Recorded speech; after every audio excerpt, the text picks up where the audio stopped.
الحمد لله رب العالمين دائم الإفضال عظيم النوال الصلاة والسلام على نبينا محمد مولى بلال بدر المتلال وعلى آله وصحبه خير صحب وآل أشهد أن لا إله إلا الله وحده لا رسوله وصفيه من خلقه وخليله أدى الأمانة وبلغ الرسالة ونصح للأمة وكشف الله به الغمة وجاهد في الله حق جهاده حتى أتاه اليقين وتركنا على محجة بيضاء ليلها كنهارها لا يزيغ عنها إلا هالك اللهم صل وسلم وزد وبارك وأنعم وكرم ومجد على عبدك ورسولك محمد صلى الله عليه وعلى آله وصحبه وسلم فقال عز من قائل يا أيها الذين آمنوا اتقوا الله حق تقاته ولا تموتن إلا وأنتم مسلمون فقال تبارك وتعالى يا أيها الذين آمنوا اتقوا الله وقولوا قولا سديدا يصلح لكم أعمالكم ويغفر لكم ذنوبكم ومن يطع الله ورسوله فقد فاز فوزا عظيما.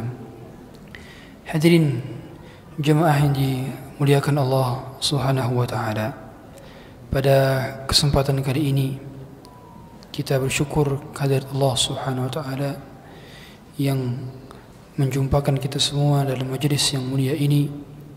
Semoga kita bagian daripada hamba-hamba Allah yang mendapatkan keberkahan dari duduknya di dalam majlis ilmu, sebagaimana Rasulullah katakan ma min baitin min buyutillah yatsuna kitaballah wa yatadarasunahu bainahum illa nazalat alaihimur rahmah wa ghashiyatuhumur rahmah wa haffathumul malaikah wa dzakarahumullahu fi man indah. Rawahu Muslim.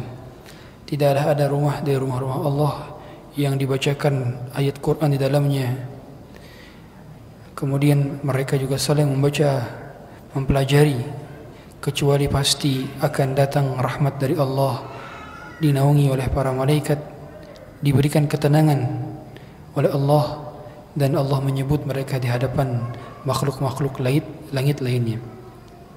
Alhamdulillah, pada kesempatan kali ini tema kita berkenaan dengan ketika cinta Nabi SAW berlabuh. Dalam tema ini setidaknya ada beberapa pokok yang ingin dibahas. Yang pertama, kecintaan kita kepada Nabi. Yang kedua, kecintaan Nabi terhadap sesuatu. Kita faham semua bahwa tidaklah sah kita menjadi seorang yang beriman kecuali harus mencintai Nabi SAW. Jadi syarat setelah kita bersyahadat bahwa tiada Tuhan yang berhak disembah kecuali Allah, maka kita harus meyakini bahwa kecintaan kepada Nabi adalah bagian daripada rukun agama. Tidak sah orang menjadi muslim kalau dia tidak cinta kepada Nabi. Oleh karenanya para sahabat mereka sangat senang ketika dahulu dikatakan kepada para sahabat, anta ma'aman ahbabta, kalian nanti di surga, kalian nanti di akhirat bersama orang-orang yang kalian cintai. Maka pastikanlah orang yang kita cintai adalah orang yang mencintai Allah, dan orang yang kita cintai juga dicintai oleh Allah. Pastikan. Jangan sampai kita mencintai seseorang, ternyata orang tersebut tidak mencintai Allah dan Allah tidak mencintainya. Percuma. Sedangkan kecintaan adalah sebuah tanggung jawab. Cinta tidak hanya dibuktikan dengan kata-kata dan perasaan, tapi cinta adalah perjuangan dan pengorbanan. Oleh karenanya cinta lebih dominan pembuktian dan pengorbanan. Kalau kita mengaku cinta kepada Nabi, maka tidak hanya salawat saja yang terucapkan pada lisan, tapi juga harus teraktualisasi pada sikap dan perbuatan, pada penampilan, akhlak, muamalah, akidah, tauhid, keimanan, segala hal berkenaan dengan Nabi, maka kita mencintainya dan berusaha untuk mengamalkannya. Bukan hanya sekedar klaim, bukan hanya sekedar self services atau lip services, mengatakan demikian hanya sekedar perkataan saja, tapi tidak. Tapi betul-betul dibuktikan dalam penampilan, keseharian, akhlak, ucapan, pilihan kata, pilihan diksi, bagaimana Nabi berjalan, bagaimana Nabi memandang, bagaimana mindset Nabi, bagaimana Nabi tidur, bagaimana Nabi berbicara, bagaimana Nabi mendengar. Karena setiap yang berkenaan dengan Nabi sudah pasti adalah teladan, sudah pasti indah, sudah pasti istimewa. Laqad kana lakum fi Rasulillahi uswatun hasanah. Telah ada pada dirimu wahai Muhammad, pada Rasulullah, suri tauladan yang baik. Kata suri tauladan, uswatun hasanah itu hanya 3 kali disebutkan dalam Quran. 3 kali disebutkan dalam Quran. Uswatun hasanah. Dan ketiga-tiganya membahas 2 nabi yang sama, yaitu Nabi Ibrahim dan Nabi Muhammad sallallahu alaihi wasallam. Mengapa hanya 2 nabi ini yang kita diperintahkan untuk mengikuti teladan beliau, teladan mereka? Mengapa? Dikarenakan yang soleh bukan hanya mereka, tapi juga keluarga mereka. Tandanya, ketika seseorang mulia keluarganya, berarti dia juga menjadi mulia juga karena keluarganya. Kita paham semua, ada surat dalam Quran yang nama suratnya diawali dengan nama keluarga. Surat apa? Surat Al-Imran. Hanya surat Al-Imran saja yang nama suratnya berasal dari nama keluarga, sisanya tidak ada. Inna Allah astafa Adam wa Nuha wa ala Ibrahim wa ala Imran 'ala al-'alamin. Allah menyebutkan, sesungguhnya Allah memilih dari Adam, Nuh, keluarga Ibrahim dan keluarga Imran. Bayangkan, Imran bukan nabi. Menurut jumhur ulama, Imran bukan nabi, tapi namanya bisa disejajarkan dengan nama-nama nabi. Kenapa? Dikarenakan Imran adalah keluarga teladan. Imran keluarga teladan. Hasil dari pernikahan Imran dengan Hannah pun adalah seorang wanita terbaik sepanjang peradaban manusia. Siapa? Maryam ibnatu Imran. Hasil dari lahirnya Maryam ibnatu Imran, lahir siapa? Isa bin Maryam. Sehingga dia meskipun bukan seorang nabi, tapi dia berhasil mendidik istrinya menjadi ibu terbaik. Dia berhasil menghasilkan seorang wanita paling mulia sepanjang sejarah peradaban manusia, itu Maryam. Dan Maryam melahirkan keturunan lagi, nabi juga yang masih hidup sampai sekarang, yaitu Nabi Isa alaihi salam. Ada yang istimewa dari keluarga yang istimewa. Maka kita patut meneladani bagaimana Nabi sallallahu alaihi wasallam mencontohkan rumah tangganya, bagaimana Nabi mentreat keluarganya, bagaimana Nabi mengungkapkan cintanya, bagaimana para sahabat Nabi mencintai Nabi. Diungkapkan dalam banyak literatur dan banyak riwayat, hampir mutawatir riwayat ini. Dalam Sahih Bukhari disebutkan oleh Urwah bin Mas'ud Al-Thaqafi. Kata Urwah bin Mas'ud Al-Thaqafi, "Kana Rasulullah sallallahu alaihi wasallam idza tawadda'a kadu yaqtatiluna 'inda wudu'ih." Nabi sallallahu alaihi wasallam kalau sedang berwudu, maka para sahabat itu berbondong-bondong untuk mengambil bekas air wudunya Nabi. Kadu yaqtatiluna 'inda wudu'ih. Berbondong-bondong. Yaqtatilun itu adalah perang, berebut untuk mendapatkan sisa air wudunya Rasulullah SAW.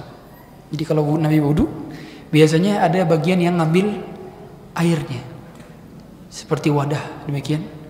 Kemudian ada bagian divisi ngambil air. Jadi Nabi SAW itu punya banyak divisi.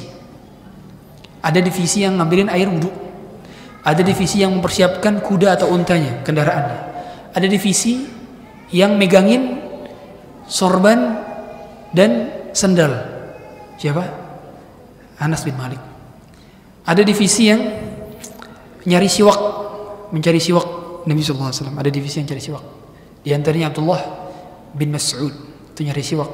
Jadi Rasulullah kalau siwaknya sudah kelihatan kecil, maka Abdullah bin Mas'ud itu manjat nyari kayu arak untuk dipakai Nabi SAW siwak. Tandanya beginilah para sahabat begitu memuliakan Nabi SAW. Mereka mencintai Nabi sebagaimana mereka lebih daripada mencintai diri mereka sendiri. Karena tidak sah keimanan kita kecuali kita menjadikan Nabi SAW sebagai orang yang paling kita cintai dibandingkan harta kita, dibandingkan keluarga kita, dibandingkan anak kita, bahkan dibandingkan diri kita sendiri. Makanya cinta kepada Nabi lebih unggul dibandingkan self-love. Kenapa? Kok cinta kepada Nabi harus lebih unggul daripada self-love? Sedangkan manusia tabiatnya mencintai diri sendiri. Kenapa?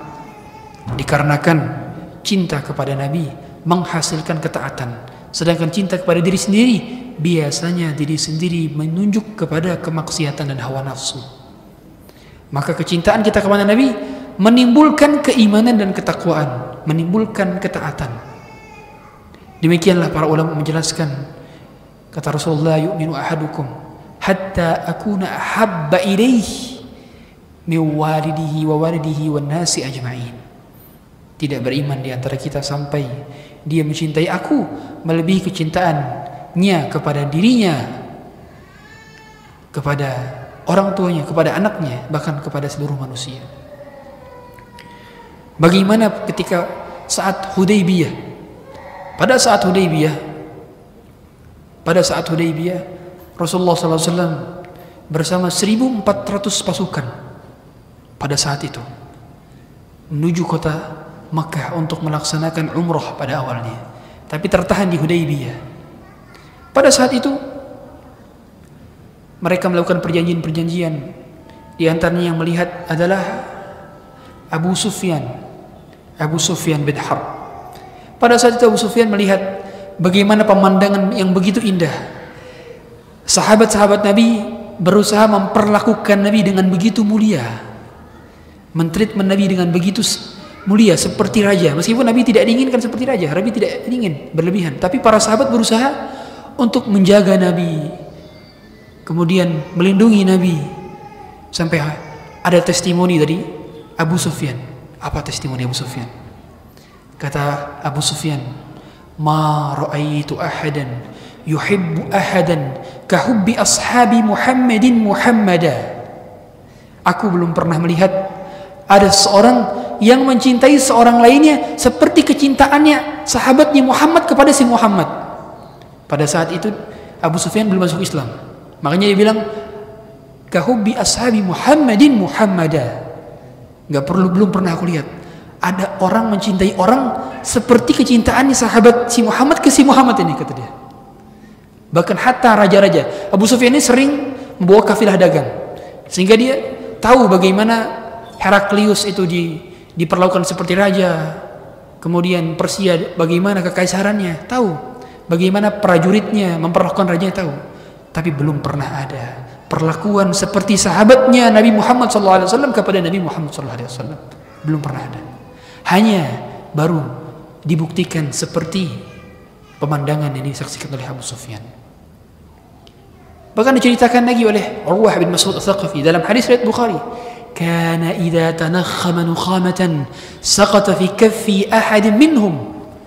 Kalau Rasulullah buang dahak, maka di sebelah pipi Rasulullah sudah siap orang yang mengadahkan tangannya, dari mengadahkan tangan itu untuk mendapatkan dahak Rasulullah.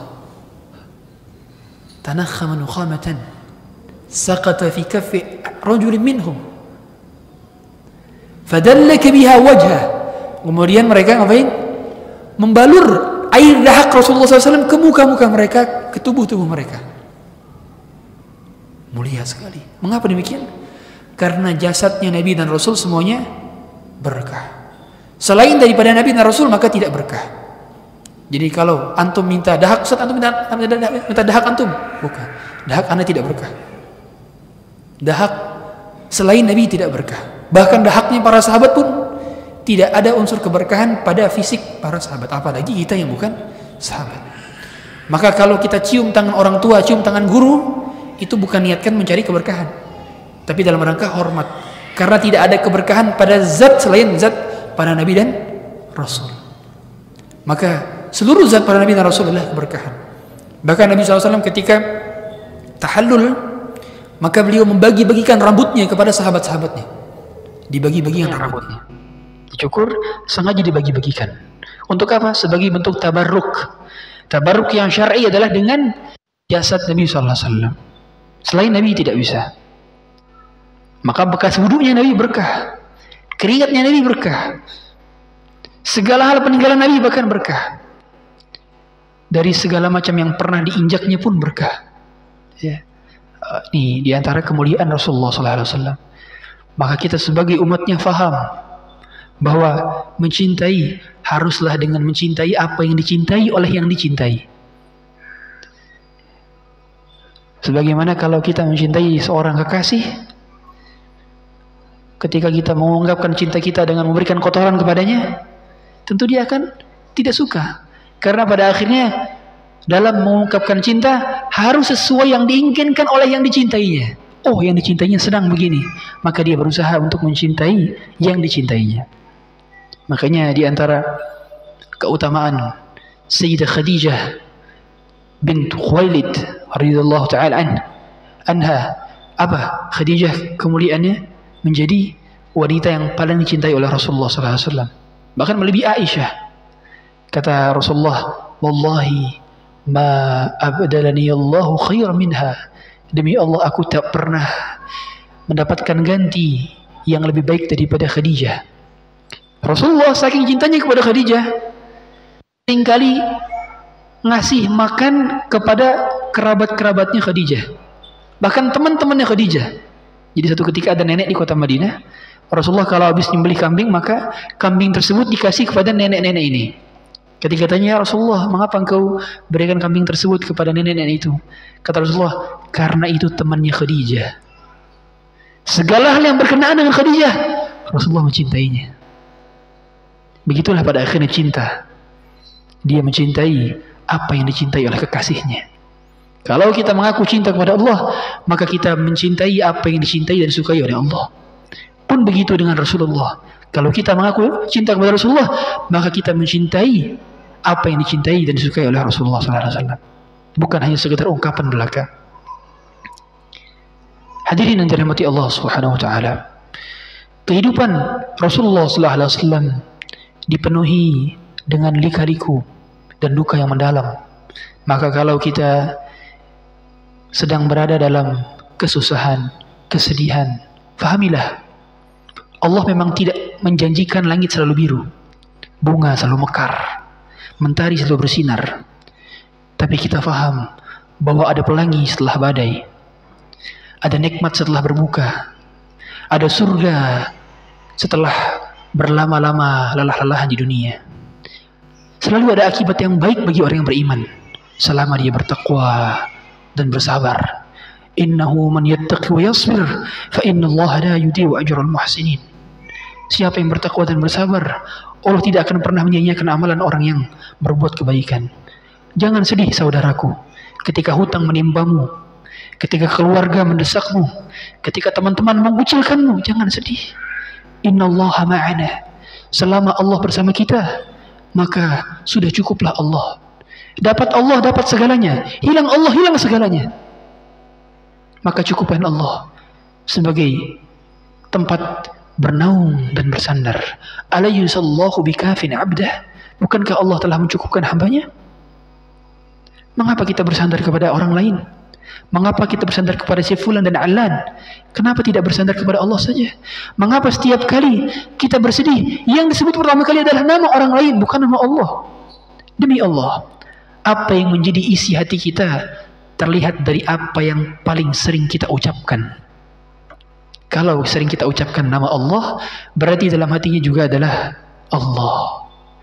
Tanyakan kepada diri kita, kata apa yang paling sering terucap pada lisan? Katakan, apa? Kalau bukan Allah, sayang sekali kalau bukan Allah. Sayang sekali. Maka besarkan Allah dalam hati kita. Kecilkanlah selain Allah. Semua masalah ini ringan selama kita punya Allah, selama kita bersama Allah. Mengapa berat masalah? Karena kita sedang tidak bersama dengan Allah. Barangkali. Padahal Allah menginginkan kebersamaan dengan kita, tapi kita menjauh darinya. Allah katakan, fafirru ilallah. Larilah, kamu menuju Allah. Bahkan Allah sering mengatakan, wasari'u ila maghfiratin min rabbikum wa jannatin 'arduha as-samawati wal ard uiddat lil muttaqin. Wasari'u, bergegaslah menuju maghfirah Allah. Allah memanggil kita. Mengapa kita tak memenuhi panggilannya? Mengapa ketika azan pertama kali berkumandang, kita masih asik bersama handphone kita, kita masih asik bersama gawai kita, gadget kita? Apakah ada yang lebih penting daripada Allah? Wajar saja kita merasa diakhirkan, dan kita terus merasa terakhir. Kita terlambat karena kita tidak mempercepat Allah. Kenapa kita terlambat? Terlambat menikah, terlambat pendidikan, terlambat ini, terlambat itu, terlambat hal terlambat. Kenapa? Barangkali sebabnya karena kita tidak mempercepat panggilan Allah. Dari situ awalnya. Karena kaum, selama dia mengutamakan Allah, Allah akan mengutamakan dirinya. Selama dia jauh dari Allah, Allah akan menjauh darinya. Maka kalau ada seorang yang jauh dari Allah, hakikatnya dia tidak menjauh dari Allah, tapi Allah sedang menjauh darinya. Sedih kita kalau ternyata Allah berpaling dari kita. Kepada siapa lagi kita bernaung? Kepada siapa lagi kita berharap? Bahkan di antara doa Nabi Adam, fa in lam taghfir lana lanakunanna minal khasirin. Kalau bukan engkau yang mengampuniku, lalu kepada siapa aku berharap? Kepada zat yang mengampuninya. Sedangkan tidak ada zat yang dapat mengampuni dosaku kecuali engkau, wahai Rabb. Maka dalam rangka kita mengetahui apa yang dicintai oleh Rasulullah SAW, kita harus mengetahui syariat, dan tidak mungkin dan tidak mampu kecuali harus dengan belajar. Mengikuti kajian semacam ini bukan hanya ikut tren belaka. Hadirin sekalian, kita harus punya jadwal rutin, kajian rutin. Hadiri kajian. Bahkan hiduplah bersama ilmu, guru dan teman yang satu circle dan frekuensi dengan kita, yang sama-sama mengajak kepada ketakwaan dan ketaatan. Caranya gimana? Cari teman-teman itu di masjid-masjid, cari teman itu di kajian-kajian, cari teman itu di halaqah-halaqah Quran, cari teman itu di halaqah tahfidzul Quran. Jangan cari di tempat-tempat yang tidak Allah ridhoi. Dua hal yang kita perbanyak dalam dunia ini. Yang pertama amal soleh, yang kedua teman soleh. Dua hal inilah yang menjadikan seorang bisa mendapatkan syafaat di hari kiamat. Apa yang dia cari dari kehidupan dunia ini? Apa? Hakikatnya kehidupan kita hanyalah perpindahan dari waktu sholat ke waktu sholat. Kita bekerja itu untuk menunggu waktu sholat. Jangan sampai kehidupan kita beranggap bahwa primary jobnya manusia itu adalah bekerja. Bukan. Kalau hidup hanya sekedar hidup, maka babi pun hidup. Kalau hidup hanya sekedar bekerja, maka kera pun bekerja, kerbau pun bekerja. Hidup adalah ibadah. Hidup adalah nafas perjuangan. Wansab fa inna ladzidal 'aishi fin nasabi. Berjuanglah, karena kenikmatan dan kelezatan hidup ada pada perjuangan. Perjuangan apa? Perjuangan dakwah. Perjuangan apa? Perjuangan mengikuti majelis ilmu. Lelah-lelahan datang jauh ke sini untuk mendengarkan firman Allah dibacakan, sabda Rasulullah disampaikan. Ya, nikmat hidup itu bersama dalil. Nikmat hidup itu bersama Quran dan Sunnah. Nikmat hidup itu bersama ilmu agama. Kalau orang mencari kebahagiaan bukan dari ilmu agama, dia tidak akan pernah mencari kebahagiaannya selama-lamanya. Karena sumber happiness, the source of happiness, berasal dari Quran dan Sunnah, bukan dari yang lain. Salah kita kalau mencari yang kebahagiaan lain. Cari kebahagiaan di mana? Mereka berlarut-larut begadang untuk hal yang tidak bermanfaat. Tidaklah mereka mendapatkan kebahagiaan, kecuali kebahagiaan semu yang datang kemudian pergi. Tak lama dia bersinggah, kemudian pergi. Hadirin dirahmati Allah Subhanahu wa taala. Kembali ke pembahasan bahwa ketika cinta Nabi SAW berlabuh, untuk bisa mencintai Rasulullah maka kita harus mengenal pribadi beliau. Ada kitab yang bernama Syama'ilun Nabi, karya Abu Isa Muhammad bin Isa ibn Dhahhak bin Saurah At-Tirmidzi, yang mana beliau lahir pada 109 Hijriah dan wafat 79 tahun kemudian. Beliau adalah seorang imam hadis, muridnya Imam Bukhari dan murid terbaik Imam Bukhari yang berasal dari kota Turmuz. Kitabnya namanya Syama'il An-Nabi. Kalau dalam bahasa lain disebut Syama'il Al-Muhammadiyah. Di kitab ini tertulis lengkap bagaimana Nabi berjalan, duduk, berdiri, bahkan melihat, bersandar, duduk, tidur. sikapnya, karakteristiknya, akhlaknya, cara bicaranya, intonasinya, artikulasinya dijelaskan dalam kitab ini secara lengkap. Ini kitab yang sangat bagus sekali. Ya, kalau kita bahas cara fisik itu, physically, Nabi sallallahu alaihi wasallam itu fisiknya gimana? Kalau bahasa anak muda, 10 per 10. He is 10 per 10. Alias perfectly good looking. Jadi setiap Nabi dan Rasul itu sudah pasti good looking. Setiap Nabi dan Rasul. Kenapa? Kata para ulama, dikarenakan agar mereka tidak mencela dari sisi yang lain. Sehingga mereka tidak mampu memiliki aib untuk mencela. Nggak ada aib. Makanya secara physically, karakteristik, kemudian kalau bahasa kita personal branding, nggak ada aib di situ. Nggak ada aib. Rasulullah sangat piawai dalam personal branding. Buktinya apa? Dapat gelar Alamin. Alamin itu hasil personal branding sama 40 tahun. Personal branding beliau. Berarti beliau apa? Seorang public figure yang mampu mempertahankan wibawanya di hadapan masyarakat. Karena apa? Wibawa pada akhirnya itu bukan sekedar kerasnya nada bicara, bukan. Bukan sekedar cerdasnya, bukan. Tapi keselarasan antara ucapan dengan pikiran hati. Itu wibawa. Dan beliau mendapatkan gelar ini, Al-Amin. Gelar apa ini? Ini adalah gelar lapangan. Bukan gelar akademik. Gelar lapangan. Bukan LCMA doktor, bukan. Bukan profesor, bukan. Gelar lapangan. Yang tidak ditempuh setahun, 2 tahun, 3 tahun, 4 tahun di universitas. Tapi ditempuh karena hasil bergaul beliau di tengah masyarakat Quraisy ketika itu.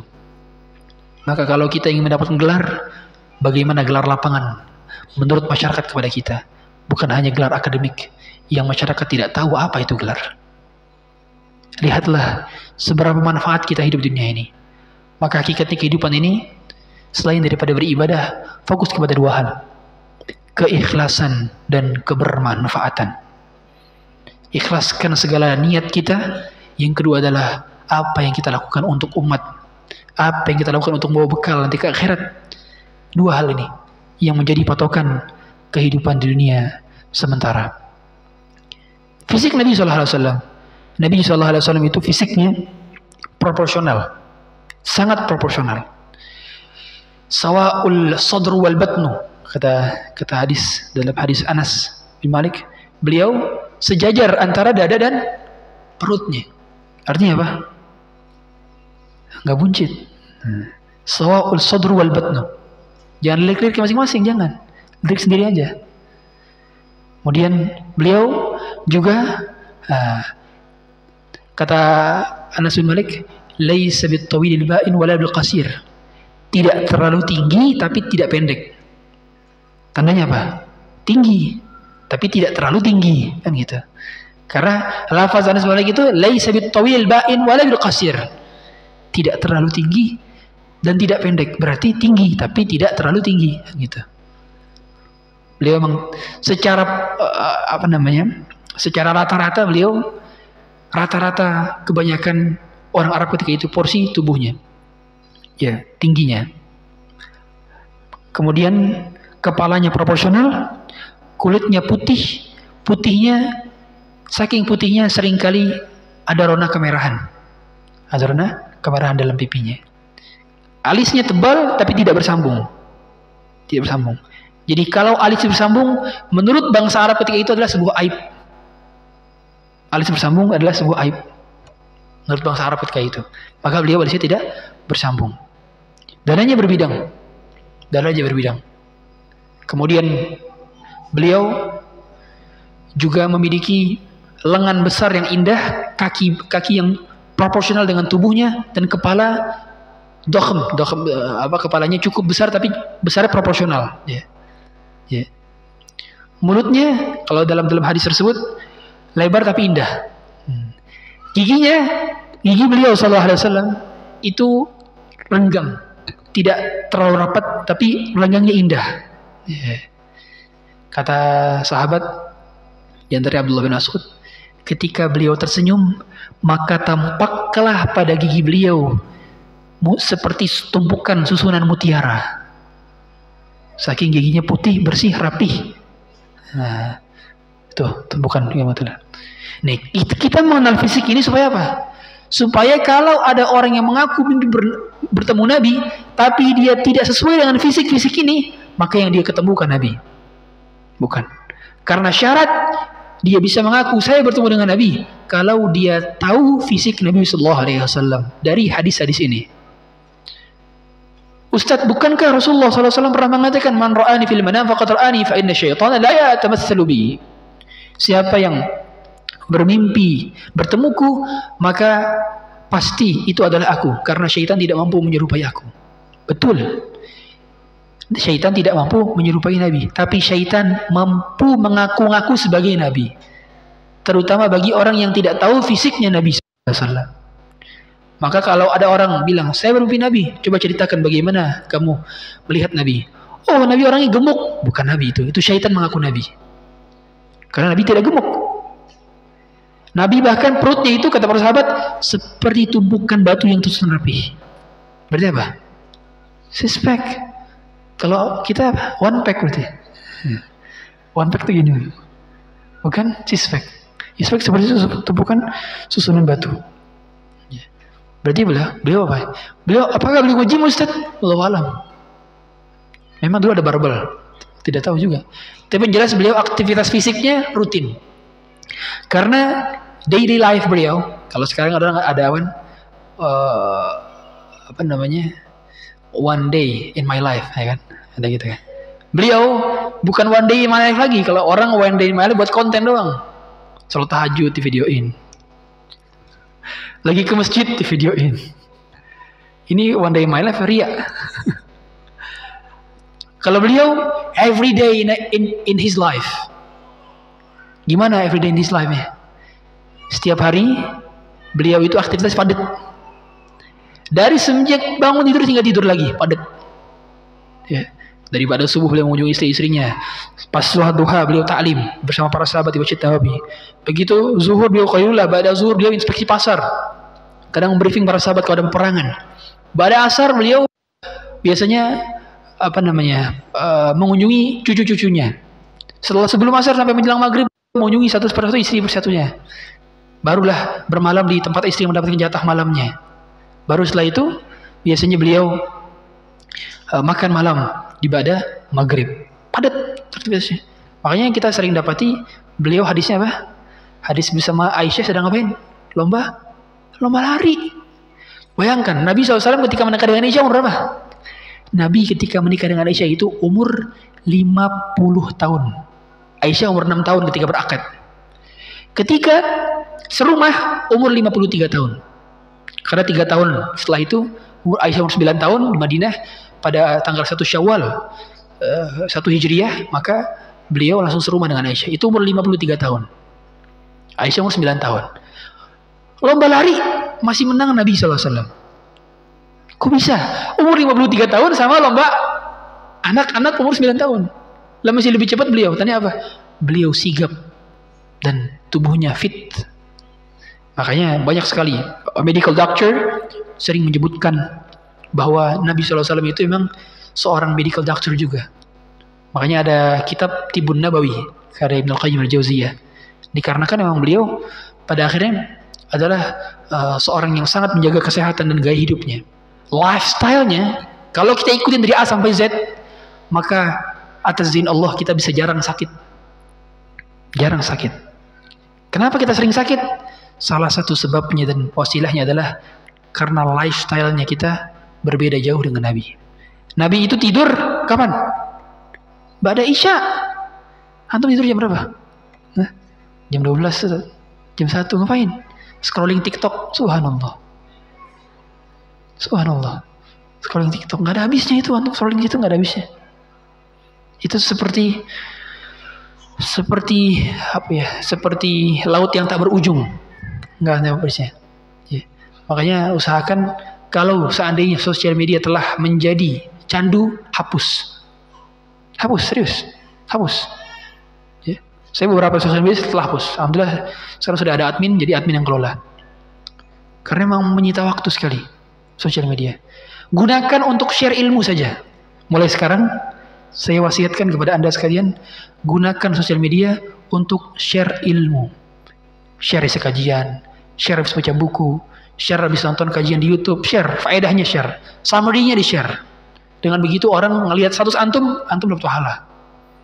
Dia nge-share lagi, nge-repost lagi, dapat pahala terus jariah itu. Jariah, serius. Maka kalau kita kajian, catat isi kajiannya, di-share di Instastory atau di-post, ya. Nanti bisa menjadi sekaligus archive kita, sekaligus bisa kita baca-baca ulang nanti. Kalau lagi ada senggang dibaca-baca ulang, begitu. Ya. Tidak masalah demikian. Karena percuma kalau kita menjadikan sosial media sebagai ajang untuk pamer. Ya. Meskipun kalau kita melihat orang, jangan bilang, orang pamer, enggak. Tapi kalau diri sendiri kita bilang, Masya Allah, jaga hati, jangan sampai pamer gitu. Orang lain enggak, karena zahirnya nampak demikian. Zahirnya kita menghukumi zahir, nahkumi zahir, wallahu yatawalla sarair. Kita menghukumi yang zahir dan Allah mengetahui yang tersirat dalam dadanya. Ya. Jadi Nabi sallallahu alaihi wasallam tadi. Kemudian kata Ali bin Abi Thalib, kalau beliau jalan, ka'annama yanhattu min sababin. Jadi cara beliau jalan itu apa? Cepat. Seolah-olah seperti turun dari tanjakan. Ka'annama yanhattu min sababin. Jadi jalannya sigap. Jalannya enggak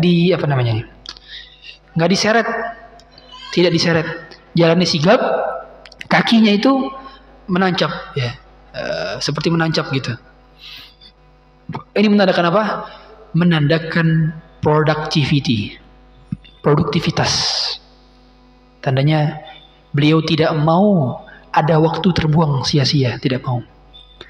Aktivitas lainnya adalah manfaat kepada manfaat. Ya, makanya beda antara orang yang sibuk dengan orang yang produktif, beda. Orang yang sibuk itu ngapain? Dia mengerjakan semua dalam satu waktu. Itu sibuk. Kalau bahasa kita sok sibuk. Tapi kalau produktif gimana? Produktif adalah kaidah dalam surat Al-Insyirah. Apa? Fa'idah faraghta fansab. Kalau sudah beres, lakuin yang lain. Jadi bedanya sibuk dengan productivity adalah ketika kita tidak multitasking. Jadi multitasking itu menyebabkan tidak produktif. Dan ternyata disebutkan demikian. Kalau kita nonton video TED.com, banyak para ahli, pakar manajemen waktu menjelaskan bahwa multitasking itu sumber tidak produktifnya manusia. Makanya cara produktif gimana? Quran udah ngajarin. Cara produktif itu ngelakuin beres satu, lanjut yang lain. Gitu. Jangan dikerjakan semua dalam satu waktu. Dan beliau begitu. Satu waktu kerjain, langsung yang lain. Ya. Kemudian beliau itu kalau tertawa tidak bersuara. Sama seperti tangisannya. Sebagaimana kata Ibnu Qayyim dalam kitab Zadul Ma'ad. Tertawanya beliau tidak bersuara. Sedihnya beliau juga tidak bersuara. Kalau kita ketawa, ngikik. Ya, bukan akal lagi ngikik. Kalau di typo, di ketik, wak. Bukan lagi hehehe. Tapi, wak itu kan, apalagi bentuknya yang ketawa jungkir balik. Beliau tidak. Ketawanya beliau kalau bahasa kita senyum. Jadi ketawanya beliau itu tetap berwibawa. Luar biasa ya. Itulah beliau. Lemah lembut tapi tidak lemah. Tegas tapi tidak keras. Tertawa tapi tetap berwibawa. Kuat dan menguatkan. Beliau sallallahu alaihi wasallam. Teladan. Ya. Jadi tertawanya saja wibawa. Makanya kalau tertawa kelihatan gigi geraham-nya. Ya. Kata para sahabat, badat nawajidhu itu kelihatan di geraham. Berarti tertawa, senyum lepas, indah sekali. Beliau kalau sedih juga nggak bersuara. Kalau kita sama satu ada tahu, nggak boleh. Itu bukan adab yang baik. Makanya mengapa cara bersedih beliau itu kadang-kadang meneteskan air mata para sahabat tidak sadar kalau beliau sedang nangis. Sampai-sampai para sahabat sering ngelihat ke kiri tiba-tiba fa'idha ainahu tazrifan.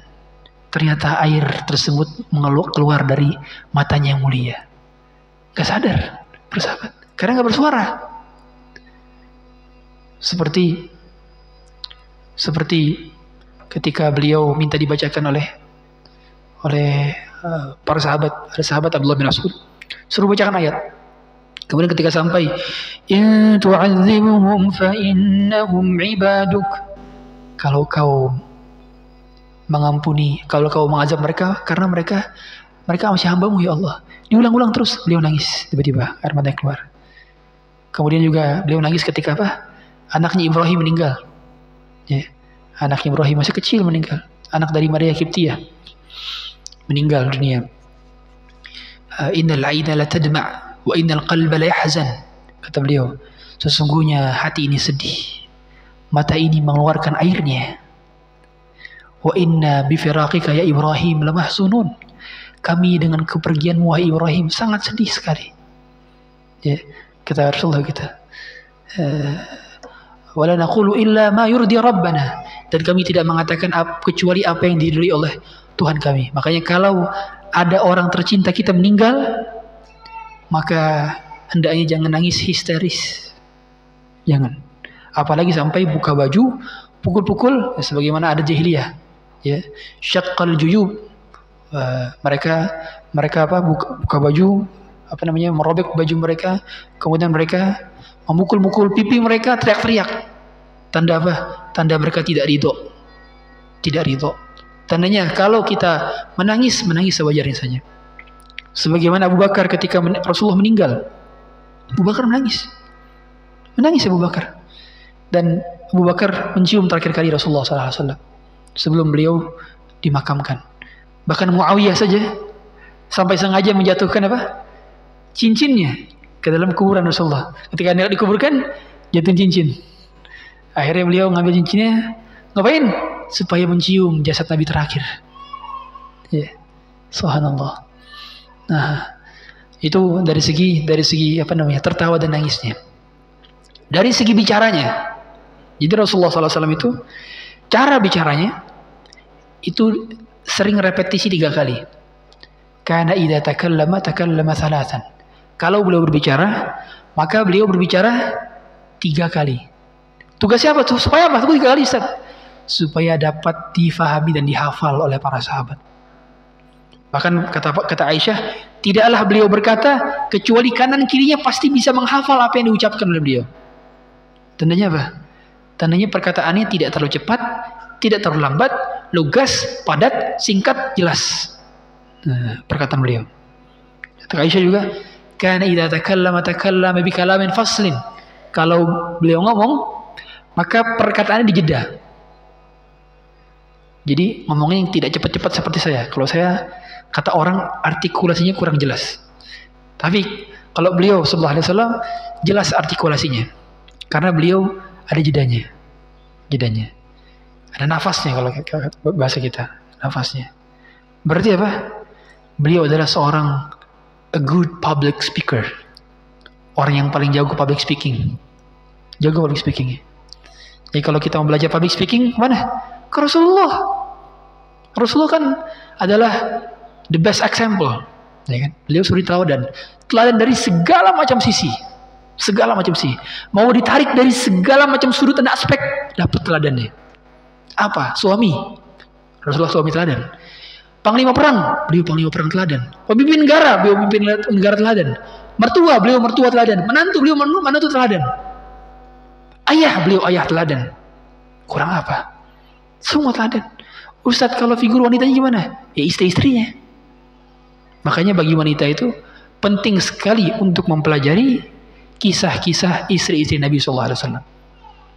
Di antara kitab tentang istri-istri Nabi SAW adalah kitab karya Imam Muhibbuddin At-Tabari dengan judul As-Samtus Samin fi Manaqib Ummahatil Mu'minin. Kisah tentang istri-istri Nabi SAW. Istri Nabi SAW disebutkan sebagai apa? Ummahatul Mu'minin. An-nabiyyu awla bil mu'minina min anfusihim wa azwajuhu ummahatuhum. Nabi itu lebih utama daripada orang beriman, dan istri-istrinya adalah ibunda-ibunda mereka, maksudnya ibunda-ibunda kaum mukminin. Ya, penting kita belajar. Karena nanti akan kelihatan, saya lebih cocok ke karakter siapa ya? Oh, kayaknya saya Aisyah deh, misalkan. Subhanallah, mirip Aisyah. Apanya itu yang mirip? Oh, kayaknya saya seperti Khadijah deh. Masya Allah. Lihat, karakteristiknya dari mana tahu? Dari hadis. Dari hadis. Bagaimana cemburunya Aisyah. Bagaimana kebijaksanaannya Ummu Salamah. Bagaimana kecerdasan dari Hafsah. Setiap istri Nabi itu memiliki keunggulan, strength and weaknesses masing-masing. Di pada akhirnya setiap kita punya strength and weaknesses masing-masing, keunggulan dan kelebihannya masing-masing, keunggulan kekurangannya masing-masing. Mempelajari demikian agar kita tahu role model kita. Sekarang ini orang di zaman dia di mana krisis role model, tidak tahu siapa yang dijadikan sebagai teladan, bingung, siapa teladan. Akhirnya mereka mengambil orang barat, orang luar sebagai role model. Karena lupa bahwa dalam agamanya telah ada orang yang terbaik sepanjang sejarah pada manusia.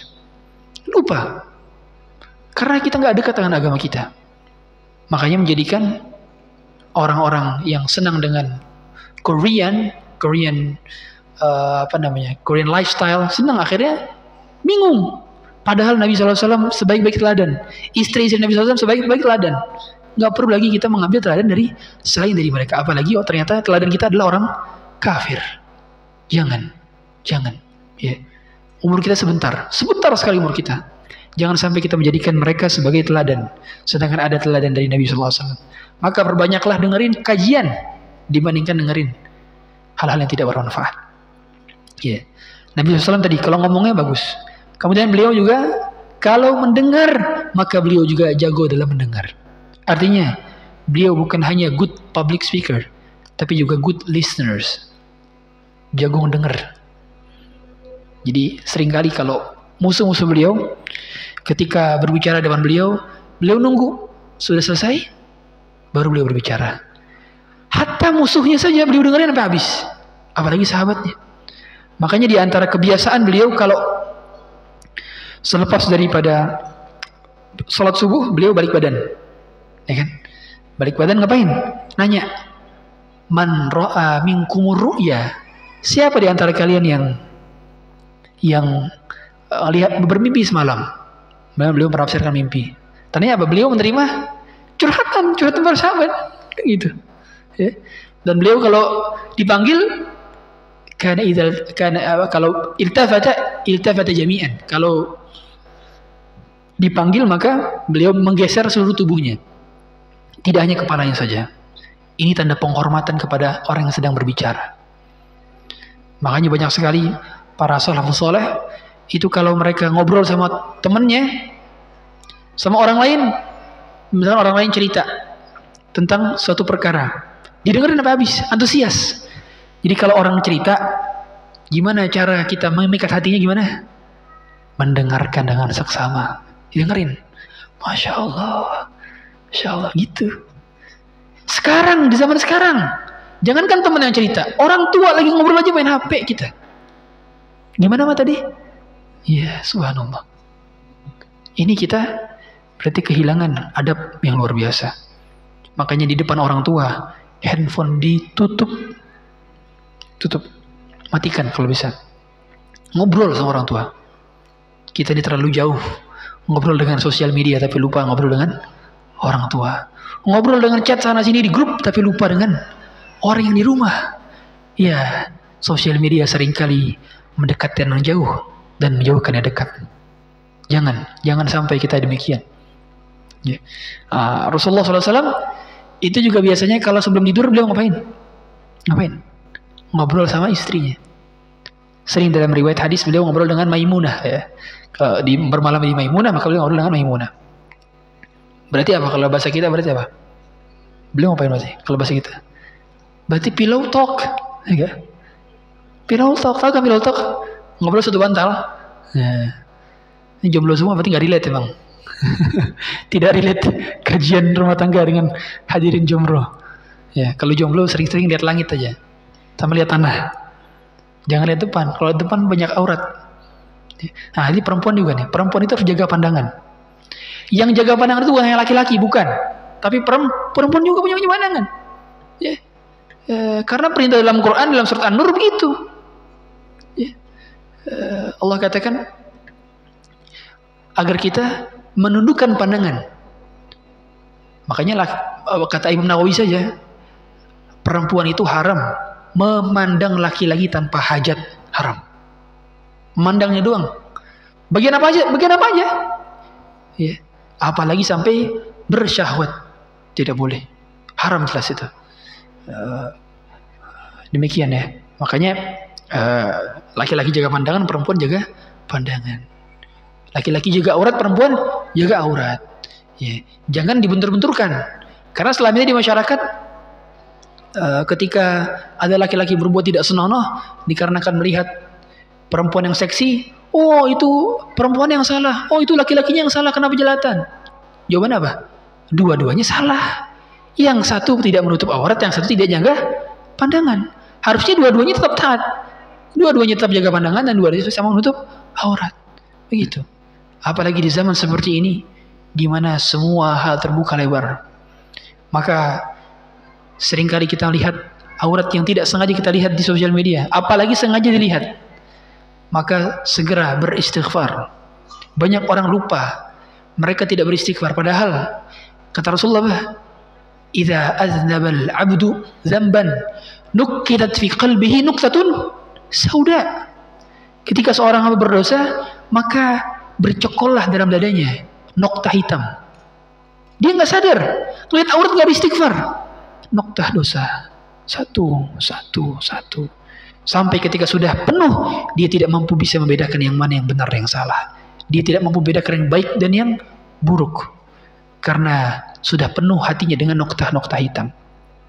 Demikianlah pada akhirnya, kita hendaknya meneladani Nabi SAW dalam berbagai sisi kehidupan, sekaligus mengetahui apa kecintaan Nabi, apa yang disenangi Nabi, apa yang juga dicintai Nabi SAW. Barangkali demikian. Silakan kami persilakan kalau ada yang ingin bertanya. Kita tutup dengan mohon kepada Allah Subhanahu wa taala. Semoga Allah menjadikan kita bermanfaat ilmunya, istiqamah di jalan Allah Subhanahu wa taala, mengamalkan tauhid, menjunjung tinggi akidah, menjaga akidah kita dan beramal soleh, terutama kalangan muda sekarang, agar terhindar dari fitnah syahwat, fitnah hawa nafsu, fitnah mata, fitnah telinga, syahwat mata, syahwat telinga, syahwat hati. Dan semoga Allah menjauhkan kita semua dari segala macam bahaya di dunia ini.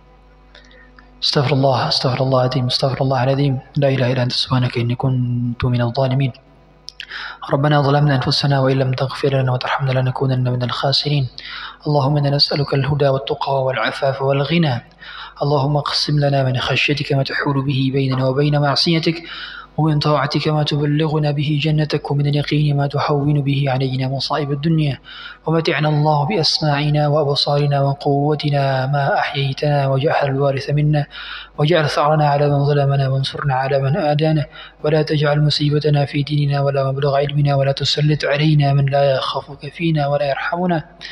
ربنا آتنا في الدنيا حسنة وفي الآخرة حسنة وقنا عذاب النار. بفضلك سبحانك ربك رب العزة عما يصفون، والسلام على المرسلين، والحمد لله رب العالمين.